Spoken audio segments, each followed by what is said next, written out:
They got 22 Google reviews like within a couple weeks, which was amazing. We aren't here to sell you a website or to sell HighLevel or sell EOS. It's looking at you as a business owner. A lot of other businesses work well, but for today, it is not working.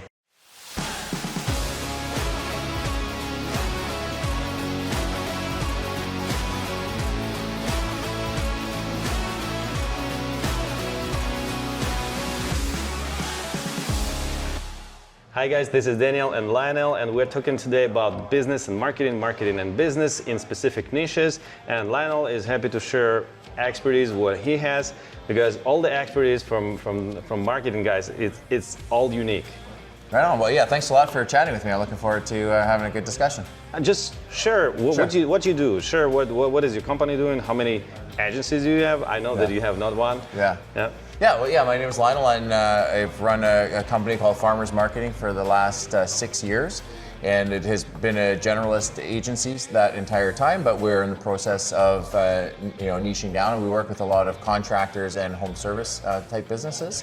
And then in October, actually, I bought a second agency based out of British Columbia, and that company is also a generalist agency, but has done a lot of work in the mental health space. So we're actually niching down on mental health practices, so group practices. Mm-hmm. Yeah. So you have both agencies work in healthcare, or? No, the one is going to be niching in the healthcare, so mental health group practices, so not solo practitioners. Mm-hmm. And then my main company, or the parent company, is more contractors and home services. So like home renovation companies, HVAC. We have some home services like moving service companies, solar companies, things like that. Cool. Let's talk about contractors more. Sure. Because this is what maybe a lot of guys are watching about. What is the best client for you? What is the best match? How do you see your client, ideal client? What is the revenue of that company? What they already know about? What they don't know about?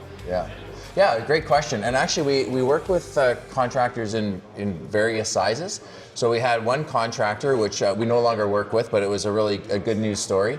They were doing around 5 million Canadian in revenue, and they had a social media company, but they didn't necessarily have anyone helping them with lead generation. So we got in and were running lead generation for them, and it got to a point where the owner was at the time still the main salesperson, but we noticed that prospects would call, and we could hear on the calls that they were disappointed because no one could come out for like 8 weeks.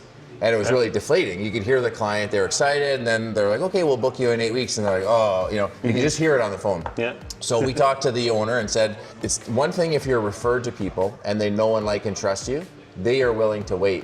But if someone is seeing a Facebook ad or Google ad, they don't know you at all, they don't know how awesome your company is, they aren't as willing to wait as long. So what can we do to have a quick win with this prospect and get you out right away? It's fine if you can't start the job for months, but at least let's get a quick touch point with them, right? Yep. So they learn how awesome your service is and quality, then they'll be willing to wait. So we ended up changing that process a little bit, and the client actually ended up hiring a sales manager. Because all the leads were coming in, he was actually able, at a point where he could hire a sales manager. Before that, he was doing the... Yeah, exactly. So then they were both able to work on sales, but they shortened the time, to get to the leads. And then several months after that, their social media company had to let someone go, and they ended up actually hiring someone internally, so they were able to take over. So, not good that we're not there anymore. But the reason we aren't there is because there was a lot of success, and they were growing quite rapidly, and they got the result that they were wanting when they originally hired us. So that was a good news story.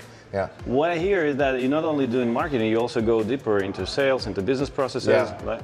Well, yeah, and that's a really important thing because, and as you know in your own business, I'm sure when you're generating leads, if people aren't following up with them, they don't turn into business. Yeah. So actually, many years ago, one of our first clients, we were running Facebook ads for them. The person's they're really good at what they do, but they aren't necessarily a great business owner. But they questioned, they're like, oh, Lionel, I don't know if the Facebook ads are really working or not. But we had what converts, so similar to CallRail in place. So I sat down with the client and I said, oh, okay, so this person called, oh yeah, that was a good one, yeah, I talked to them. And we went through about 30 leads, and almost all of them, he's like, oh yeah, that's where it came from, oh, they're great.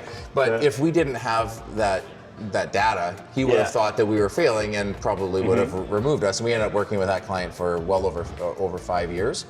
But the reason I mention that is that gets us into that sales process, right? So we need to generate the leads, but we also need to have access to their CRM, whether it's HighLevel and we're putting that in place, or we have clients, that lots that would use Jobber, for example, right? I'm not sure how popular it is in Germany, but Canada and US is very popular. So we want to be able to actually see, okay, who are the 10 or 20 or 30 leads that came in, were they qualified, how many became actual proposals and then became customers. And then even helping with that sales process is really important. So it's actually brought us further into someone's business. We have a client in Winnipeg right now that they're outstanding to work with. We've done all of the lead generation foundational efforts to get that up and running, and we've tweaked their Google ads and launched Facebook ads, but now we're actually working with them on building a sales playbook, and also we're going to be using some automation all internally, so not client facing or prospect facing right now, but to be able to actually transcribe the calls, the inbound and outbound calls, grade the prospects, and just help them be more efficient in their sales process. So anyway, it works really well I actually have more experience in my career being in sales than in marketing. So I like sort of bridging both sides, right? And we actually, one of the things that we talk about more is we call it revenue generation, or we're part of the revenue team, right? It's not just leads. That's it's not just sales. It's so it's not marketing, only marketing exactly, department, because lead generation. Because a marketer or marketing companies can say, oh, we're knocking it out of the park. We got you all of these leads. And you fail. But if they're not converting, then who cares, right? So yes, they did their job, but a lot of times these companies need help on the sales, because it's all been on the owner in a lot of cases, right? So I mentioned that one case of the company that's around $5 million Canadian. I also have a situation, or not a situation, but a case in Winnipeg where I own a number of rental properties. So we have some contractors that have helped us with our properties, and it's only two partners, and they have one other full-time staff. But I've told them for years, like, get a Google business profile, get it, and they weren't ready until just in January. So they're a very small company. Like, they may do, I don't know, 500 to 700,000 in revenue at most. But we ended up starting with them in mid-January, and within 2 weeks we had a Google business profile. They got 22 Google reviews like within a couple weeks, which was amazing. And we're building them a new website, but they have a one-page website that we built in HighLevel just so they actually had an online presence. And then a week later, I got a notification through the CRM and sent it to the guys. I'm like, do you guys know who this prospect is? And they're like, no, I have no idea. But it was their first lead from someone that they actually didn't know, and which was really exciting for them. And they ended up calling right away. They had a meeting that was on a Friday. They met with a person on Monday, and it turns out this person is a real estate investor and owns a whole bunch of property and quoted on a whole bunch of jobs. So that was a perfect example. Like, even though it was a small company and only 2 people, just having some online presence and having these reviews, they felt really good, because it made it feel real now, like their business, right? Because they actually have something to show to the world and somewhere to send people. And this is additional revenue which they generate. Oh yeah, so they haven't closed the deal now, but they have several proposals that they've already sent to this real estate investor, and it seems like a really good fit for them. And whether they'll win the business or not, I don't know, but still, like, we got them in front of someone that found them on Google. We actually had an exact same scenario with a gutter client, actually, where he had run a business for a long time, but he didn't have this presence, and we got him that one-page splash page within 2 weeks, and he was a machine. He had like 35 Google reviews within a week, which was outstanding. But same thing, someone found him on Google, and he ended up getting like a $7,000 quote, or proposal for this person. So anyway, that was exciting. But yeah, so we're generally working with those types of contractors. So not a lot of like 10 or 20, $30 million Yeah, that's what I But yeah, wanted to sort ask. of probably $500,000 to $700,000 So minimum to a couple million. you help yeah. this kind of clients also, Yeah. Because some agencies, they don't work with the clients who are below 1 million or below 2 million. Yeah. But what I hear is that you really help them and deliver value, and so they can get more new business. Yeah. Do you focus on what market are you focusing on? I mean, geographically. Yeah, so I'm based in Winnipeg, Canada, so it's right in the center of North America. So we have clients across Canada, but also in the U.S. So we have clients in Chicago, Las Vegas, Texas as well. So it's mixed. It's both markets. Yeah. And do you feel any difference in marketing or in business flow into this on these different two markets? Canada, States? Yeah, that's a good question. Well, one thing, just as a Canadian, that I've found over the years, and it does relate to marketing, is, and I don't want to make it sound like it's easier in the U.S., but there are big differences between Canada and the U.S. What is the difference? I mean, well, the decision making or taxes? For one, and even as an entrepreneur, like I've often shared with other Canadians, like something like a Disney World wouldn't necessarily happen in Canada. Americans think much bigger than the average American would think a lot bigger than the average Canadian. Access to capital is a lot easier in the US, but also keep in mind every Canadian, there's 11 or 12 Americans. So like the market is much larger, right? Yeah. And even again, working with contractors, we'll watch like HGTV, and we're seeing someone fully renovate a huge house in Texas for $17,000, and that doesn't go very far in Canada. So there are some differences like that, and the reason I say that is how that makes a difference is the consumers are different. Yeah, right. The ticket is different. Exactly. Yeah. So, but the sales process, for the most part, is the messaging, how to position a company, the value of having Google reviews or a good website, all of those things really are identical. But I would definitely say that, they, so even looking at, say, a retainer with a marketing company, right? So let's say if we have a client that's paying $5,000 a month in Canadian, that feels the same to an American paying $5,000 a month, where 5,000 US is like almost 7,000 Canadian. So again, that's another case where it's we're sort of at the same dollar figure, although our dollar is worth much less anyway.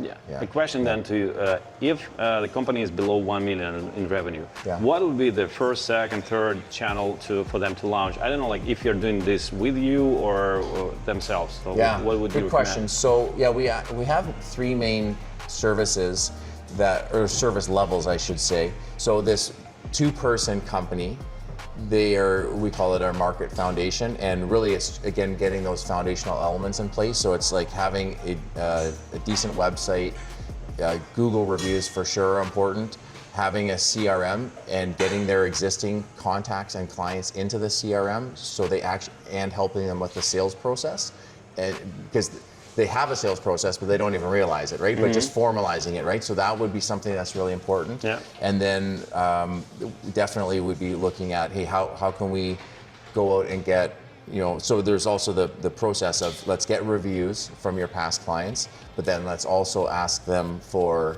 referrals as well. So like what is sort of that easy business that we can get? But then at least we have, again, from Google's perspective, they have a presence and they have reviews. There's also the website, so they have somewhere to send people. And one of the things I say there with both the website and the Google reviews is, even though this small company may be getting referred by other people, if you're referred to someone and then you go and you can't find them online, you're probably going to question working with them, even though your friend told you they were a good company. It still gives you some pause. So having, again, the good reviews and a decent website, at least you're not losing out on business that you would have earned otherwise. So that would be what we're doing for the smaller clients, and then for some of those other contractors that are saying like the $3, $4, $5 million range, we have our main product or program, which is more of a fractional CMO program. So that's actually how I've always positioned myself, as a fractional CMO, and that is part of why we get into the sales process, right? And I'm building that relationship with a client, saying, hey, yes, we're doing all this good work and getting you leads, but we need to make sure that we capitalize. And so I actually have lots of discussions with our clients that are well out of the scope of digital marketing. And even, you know, if we have some clients that maybe like direct mail is a good opportunity for them, like our HVAC client, you know, direct mail works awesome for them. But there could also be things like we have a client that we've worked with for many years in BC. They're a restoration company. And because of the relationship we had, you know, the client had just commented that they were having some operational changes. So I said, hey, have you ever heard of the book Traction? Are you familiar with EOS? And they had never heard of that. Them, yeah. I actually sent this client the book Traction. She read it and she's like, oh my gosh, this is amazing. And they implemented EOS. So again, it has nothing to do with us, but or digital marketing, but it's helped her business be more successful. Yeah. And that's helped the, you know, ultimately in the relationship. From your side. Yeah, exactly. That's Yeah. So. Anyway, so that's you know, those are the types of clients that we really like to have is in that fractional CMO relationship where we aren't here to sell you a website or to sell HighLevel or to sell direct mail or to sell EOS. It's looking at you as a business owner for your specific business and your specific stage. What do you actually need right now, right? And because we may have, say, 7 different services that we can do, but you may really need 3 of them right now. So we're going to focus all of our attention on that. So that's why, you know, we're somewhat flexible there. But again, it's just like if you hired a CMO, they would look at what are the priorities, what are our resources, and what can we tackle right now that has the biggest impact on the business with the least investment and the least amount of time. Like, let's start there, right? And then go, you know, and then build from there. And one last point on that is, you know, we've partnered with a lot of agencies where they may be awesome at building beautiful websites and awesome looking brands for companies, but then they don't know how to put the website to work, right? So like they can't get leads out of it. So that's why, you know, we really want to focus on ultimately our job, however we do it. And that's a little bit different from company to company, but ultimately our job is to be able to help create interest, get those leads, and make sure we're getting customers. And, you know, that's why I like that fractional CMO role, because then we can really have a good relationship and find out how do we get that best for you, right? And how do we evolve over time as well. Let's be more specific right now. Sure. I'm sure that a lot of HVAC contractors are watching this video, and let's imagine you are a fractional CMO for an HVAC company, right? Okay. Now. Yeah. So what would be your, I don't know, first step, and what would be the flow which you will build on marketing for HVAC, and then also how deep you would go into business, specifically for HVAC? You said that. I can give you one example. So we have a client that we actually worked with many years ago. They were actually our first paid client. Many years ago, they were using Jobber and still are for their operations of their business, but they had a lower subscription level, and we didn't have any access into Jobber at the time, and there was very little visibility on what was happening in there outside of operations. But from a marketing perspective, I mean, we didn't have access, we didn't have visibility, so it was very difficult to do our job at the time. So for example, let's say there was a new rebate from the local government that came out and about furnaces, for example. And we would want to send an email to all of their contacts about the new rebates specific to furnaces. It was virtually impossible for us to exclude the people that had bought furnaces within the last 6 months or last year. Because let's say you're the client, our client would give you, say, 4 proposals, right, of different combinations. You would accept one, but then there's 3 open proposals. So again, it was just, we didn't have any access and we weren't able to work back then, so it was a challenge, and we're engaged with them now, but now we're actually working directly in Jobber, so we're able to see that. And we can actually look at like their local service ads. We actually just paused them yesterday. So here's an example, right, where we're just trying to figure out like, local service ads in a lot of cases work awesome, but in working with a client, we identified that they're paying $90 a lead, and some of the leads have been service calls where they're only getting $300, and they're existing clients. So, and they're fully booked. So that was a case where we're like, hey, this channel should work well for a lot of HVAC companies. It works well. A lot of other businesses work well, but for today, it is not working. We're pausing it, and then actually because the client hasn't advertised in quite a while, like we had to get their Google Ads account unsuspended, so we got that. So now we're going to have that, so we'll have another channel. The client's not a big fan of Facebook ads, so if we need to run Facebook ads, so we can do that, but we need to make the business case. But one thing that we're working there is we've turned off some of the digital things, but we actually have a direct mail campaign going out over the next 4 weeks and next 8 weeks. How do you do this? Yeah. How do you organize the direct mail campaign? What's interesting is we have another client that actually is a direct mail company. Yeah. So here's a neat thing, cool. and this ties in with the fractional CMO relationship. So we have this HVAC company and the direct mail company in the same region, and we also have a carpet cleaning company in the exact same city as well. So the HVAC and the carpet cleaning company had no relationship, and no one knew the direct mail company. But what we've actually done is, it's really an interesting situation, is we have the HVAC and carpet cleaning company. They are going to collaborate on a direct mailer, because they do have a good chunk of Vancouver that they have overlap. So we're doing 2 different campaigns. So we're doing addressed mailers to their actual contacts in their specific service area, but in the area that overlaps, we're doing an unaddressed mailer to everyone, to blanket that whole region of Vancouver. And on the one side, it'll be the HVAC company, and then on the other side, it'll be the carpet cleaning company, and then each company is going to be sending out emails introducing the other company and say, hey, these are our friends, from this carpet cleaning company, and they're going to say, hey, contact our friends, at this HVAC company. So really, they had these expenses anyways, but this was a way for them to extend their marketing budget because they're splitting the cost. Yeah. But then it's also helping out our other client who's a direct mail company. We're bringing more business to them. And they're able. So anyway, it's a really interesting situation. Interesting. But yeah, and those are things that traditional, say if you're a digital marketing company just offering Google ads or just Facebook ads or just SEO, you would never have those conversations, right? But that's why, at our top level, that fractional CMO program really is great, because we're able to do these types of things that it's not really scalable, but you're able to have those solid relationships, which you then work with clients for a much longer time, because you're way more ingrained in the business, you understand the business, and you have the relationship. Got it. Do you have any numbers to share about maybe any channel you love the best? I mean, maybe this direct mail or anything, like how did it work? So what can other guys expect also from using this kind of channels? Yeah, it depends on the exact type of business, of course. But what I would say, on the direct mail point, back in, this would have been 2018 or 19, when we started with this HVAC client, the client asked me several times, he's like, look at Lionel, it's 2018, 2019, should we still be doing direct mail? Does it work? Should we be putting money more into Google? Do people still, do direct mail?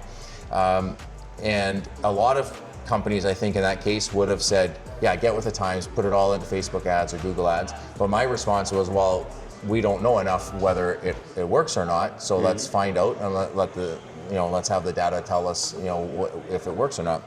So we ended up having the call and lead tracking, but we got a dedicated phone number on his mailer, and he ended up sending out it was around 5,000 mailers in one batch. But that one mailer that we did with proper tracking in place now, because he never had that before, right? So there wasn't the visibility. That one direct mailer generated just over 300,000 in quotable business. It doesn't mean he closed all of that, but we were able to identify there was this many calls that came in, this many were qualified, and at $5,000 or $6,000 per lead, there was $300,000 worth of value. So if I would have said, geez, get with the time, forget direct mail, this is a small HVAC company, it would have been hugely detrimental to them. So in this case, again, we're somewhat ad channel agnostic. If it works, let's do it. If it doesn't work, let's not do it. We actually worked with a dentist many years ago. We did a direct mail campaign. We're super excited. We sent it out. We're like, all right, bring in the patients. It was crickets. Nothing happened. It was failed miserably. So in that case, we learned, okay, well, let's not do that anymore. It's clearly not working, right? Got it. Yeah. So I'm not sure if that answers your question, but again, it really depends on the company and on their market. But what I would say is, let's test certain things. Let's see what works, and then when it does work, then we can plow money into it and really grow it. Got it. Yeah. I see the SEO sign on your T-shirt. Do you believe in SEO, and what contractor business it may help?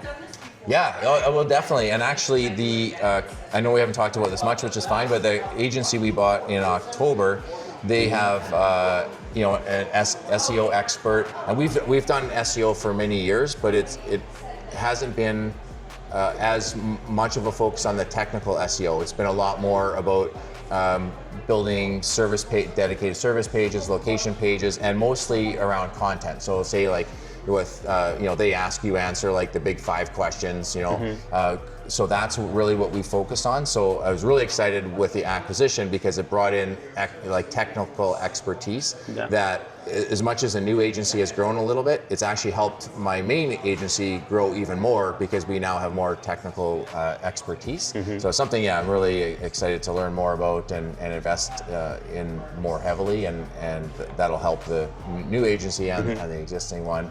But yeah, it's definitely something that warrants our focus, and it's just one other way, to be able to, build that credibility and get in front of more people. And again, as Fractional CMO, on which stage of the company growth would you recommend starting with SEO? Well, okay, so that's a good question.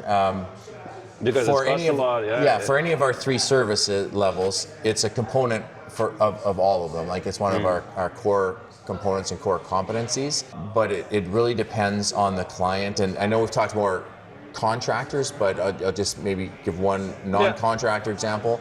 No problem. In the mental health space, especially with smaller practitioners, they understand that SEO is important, but they don't have the runway or the resources to get leads way down the road. Like they need leads immediately. So normally in those cases, they know SEO is important, but they're like, what do we, like we need to do something to get leads right now. So that's often Google ads or reaching out to existing and past patients and doing reactivation campaigns. This is where the budget goes. Yeah. So we would say, okay, well, yes, we need leads right now, but we also need leads down the road. But again, if they're smaller and they have limited budgets, it's sort of a challenging conversation, which is why we don't work with a lot of those types. So we want to work with larger practices that have the budget and they can invest in SEO, but they also invest in ads, direct mailers, whatever it may happen to be. Just to wrap it up a little bit, maybe you can share like what is the ideal client which you see for one agency or the second agency or both? Yeah, and I think you work a lot more in the contractor space as well, so maybe I'll stick to that. So yeah, really we're looking for people that are typically ideally, again, we have companies small in this, but they're home renovation companies, construction related companies, home services in the $2 to $5 million range.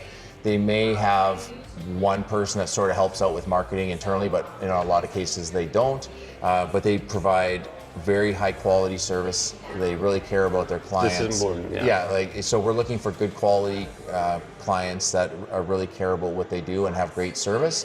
And like we don't want to take a bad business and make them more visible. That's not going to be good. But we were really looking for great companies that are well run, but they just don't either have the understanding or the resources in how to dial in their sales and marketing and to build a revenue machine, right? So those are generally the ones that we're looking to work with. And then, I'm sure you see this a lot, dealing with clients, like someone that's going to be responsive and good to work with. We have a client, for example, that they just had launched a new website, and I was talking to the owner about, okay, well, we have all of these really cool projects that you've done. We need to have like project profiles built on each of them, and we shared our SOP on how to build case studies, like for home renovation companies, and the owner said, okay, we had a coaching relationship first. So this client, here's another example of how we work. They started just as a free trial on a HighLevel account. Then they transitioned to being a coaching client for 3 months, and then they moved to our full service work, which now they're an ongoing client. But this guy, he's again just a machine. He wrote up 41 case studies over a weekend. And I was like, hey, how did it go this weekend? And he's like, I got them all done. 41, that was incredible. So that's not every client, but I did actually share with him and in front of his team. I said, you are an excellent client to work with. That's perfect. And you make it easy for us to do our work. So thank you for that. And that was basically how I said that. But when we can find clients like that, they're a real treat to work with. And someone that, they feel that they have a partner in their business, even though, yes, we are, a paid contractor, a third party, but we really want them to feel like they have a partner in us, and that we can talk about how to build their business, whether it's exactly in scope or not. We're here to help them grow. So. Got it. Lionel, do you have any resources where you educate the people and owners so we can drop them the links below, and if you have something like that? Yeah, well, actually, we are just in the process of launching a new brand. So, as I mentioned, with Farmers Marketing, we're a generalist agency, but we have a new brand that will be under constructingprofits.com, and that is more of our contractor and home services. So maybe by the time this comes out, that site will be live. But we actually, we do have a scorecard for contractors if they want to be able to answers questionnaire to be able to rate their digital marketing, system. We have other resources on, like the photography and video guide, for contractors, those sorts of things. But, cool. But yeah, so for now you can go to farmersmarketing.ca, and that will take them wherever they would need to go. Yeah, I'll put all the links below, and thank you for sharing your expertise. Well, yeah, thanks for your question, and thanks for inviting me. Yeah. See you in the next episodes. All right, take care, everybody. Bye-bye. All right, thank you. Thank you. All right.